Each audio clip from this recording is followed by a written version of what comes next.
Alright, here we go. Skew Bridge episode 1. The saga begins. Of course, this is before my time, what is happening here, so I don't really have much of to say about the behind the scenes of at least the first couple of episodes. So I thought I would dedicate the time to kind of explaining the backstory of how Skew Bridge came to be.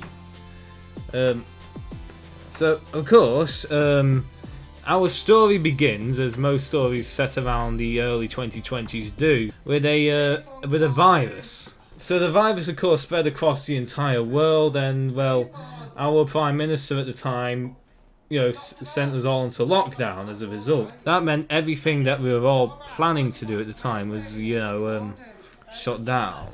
It's around this time I would like to mention Jim Cartwright. He's the main guy who allowed the show to exist in the first place.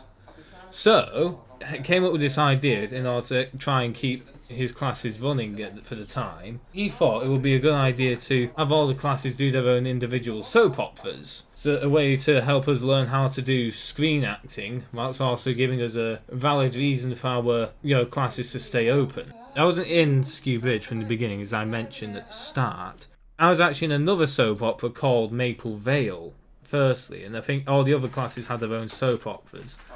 But of course, Skew Bridge was the only one who actually made it out of the womb, so to say. We did actually film the episode of Maple Vale, but it never actually made it to the public. So, that will cut forward to around the end of 2020, which is when the second wave of COVID hit, and that of course scared a lot of people into dropping out of class, so there's very few of us scattered for all the classes. So Jim, therefore, made the idea of merging all the classes together.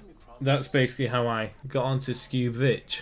How was the decision made that it would be Skew Bridge and not one of the other ones? The Skew Bridge class, the class that was doing the Skew Bridge, which was the 12-2 class, I think that was the one who probably had the most members. So I think it naturally made sense that the other classes would naturally be merged into that one, as it was the biggest surviving class. Thank goodness it did, because my character on Maple Vale was an absolute disgrace, I'll tell you.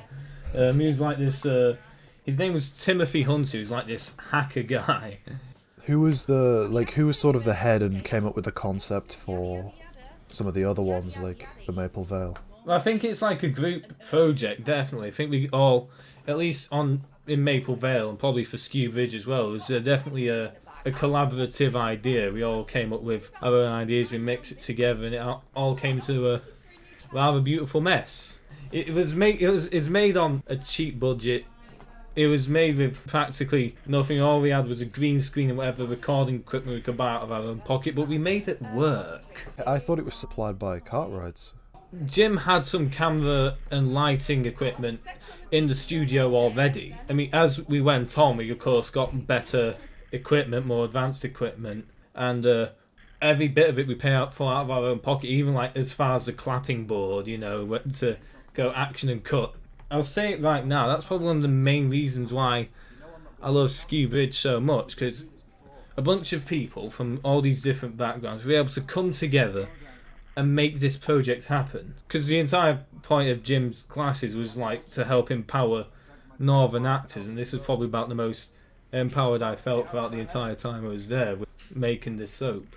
What was the process of people joining? They had to be part of Cartwrights, did they? They just came to the class and were we're doing a soap, if you want to make a character you can do that, just come up with a bit of a story. It worked for some people, of course, but I think some other people were scared off, particularly towards the end of the show. Cause it is a bit daunting, honestly. It's called Cartwright's Drama Group. You'd expect it to be more acting orientated. So I imagine a lot of people went in wanting to act more so than write. Not everyone wants to do every piece of it. That's another reason why I liked it, because like some major studio productions, we actually had the ability to control our own storylines. We wrote them. And so it's that's something very empowering too. Maybe Clinty was right about you after all. Clinty, I bet he never appears again. He doesn't sound like a major character in this proceeding at all. So Graham was already on the project, I assume, there? Not for the first two episodes. So he came on and was like, I'll be Clinty. He's someone from like the 10 till 12 class with me. He actually came on with me when all the classes were merged together. Interestingly enough, he almost like went off to do the Manchester class right before the classes were merged and we all became part of Skew Bridge. So he almost wasn't Clinty. Yeah, we were in a hair's breadth of not having the iconic Clinty-Gary duo. Because he must be one of the most iconic characters in the show. I believe he actually told me a story once, actually. Basically, he was like in the street and I think some people actually recognised him.